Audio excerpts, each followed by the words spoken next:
રાજ્યના મુખ્યમંત્રી ભૂપેન્દ્રભાઈ પટેલ કે જેઓનો અમેરિકા પ્રવાસ પૂર્ણ થયો છે અને હવે તેઓ કેનેડા માટે રવાના થયા છે। મુખ્યમંત્રી અમેરિકાના પ્રવાસે ગયા હતા, હવે મુખ્યમંત્રી કેનેડા આવી પહોંચ્યા છે, જેમાં ફ્રેન્ડ્સ ઓફ ગુજરાત કેનેડાની સીએમની સાથે બેઠક, ઉદ્યોગ જગતના આગેવાનોની સાથે પણ સીએમે મુલાકાત કરી છે।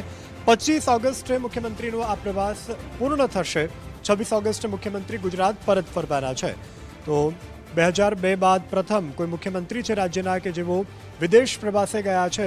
મુખ્યમંત્રી ભૂપેન્દ્રભાઈ પટેલ અમેરિકાનો પ્રવાસ પોતાનો પૂર્ણ કરી અને હવે હાલ કેનેડા ખાતે આવી પહોંચ્યા છે। કેનેડામાં પણ વિવિધ બેઠકો અને વિવિધ ઉદ્યોગપતિઓની સાથે મહત્વપૂર્ણ ચર્ચાઓ થશે। ગુજરાતમાં આવી ગુજરાતમાં રોકાણ કરવા માટે અને ગુજરાત વૈશ્વિક હબ ઔદ્યોગિક ક્ષેત્રે પ્રધાન હોવાની પણ મુખ્યમંત્રી આ અંગે તમામ વેપારીઓની સાથે વાતચીત કરશે। 26 ઓગસ્ટ મુખ્યમંત્રી આ પ્રવાસ પૂર્ણ કરી અને ગુજરાત પરત ફરવાના છે।